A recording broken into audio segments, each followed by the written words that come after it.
Ce vendredi encore, je veux parler à quelqu'un qui a passé une semaine lourde. Peut-être que tu as des inquiétudes, peut-être que tu as des frustrations, peut-être que tu as des factures, des responsabilités et des nouvelles qui t'ont fatigué le cœur. Et pourtant, tu es encore là, debout.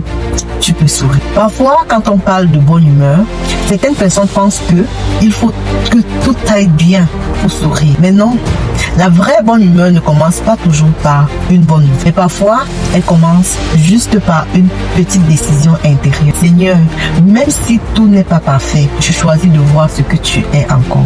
Je choisis de voir combien tu es grand. La Bible nous dit, soyez toujours joyeux, priez sans cesse, rendez continuellement grâce à Dieu en toutes choses. Attention, la Bible ne dit pas de remercier Dieu parce que tout est facile, mais elle dit de rendre grâce en toutes circonstances.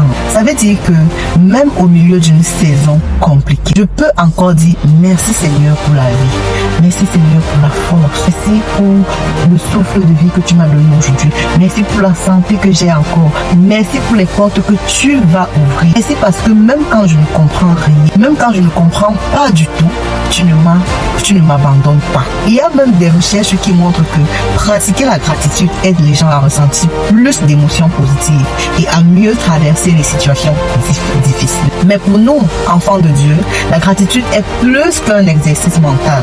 C'est une attitude de foi. Parce que quand je remercie Dieu, je ne suis pas en train de dire que je n'ai pas de problème. Je suis en train de dire que mes problèmes ne sont pas plus grands que mon Dieu. Alors ce vendredi, je vais te lancer un petit défi. Avant de te plaindre de ce qui manque, prends 2 minutes pour nommer 3 choses que tu as déjà. Ça peut être des choses vraiment pas spectaculaires. Juste une petite chose pour laquelle tu es reconnaissante. Ça peut être le souffle de vie, un repas partagé avec une personne, une conversation profonde que tu as eue avec quelqu'un de proche. Parfois, ta bonne humeur va découler de cela, de ce petit moment de reconnaissance que tu prends. Nommer quelque chose que tu as de bien. Parfois, la bonne humeur ne tombe pas du ciel comme une émotion magique.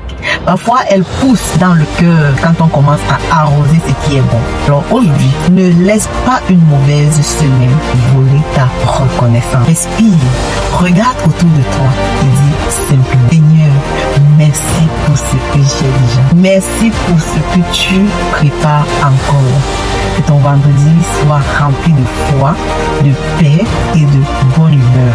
Si ce message t'a parlé, je t'invite à aimer, partager autour de toi et à faire mettre un petit commentaire, dire ce que tu penses de la bonne humeur.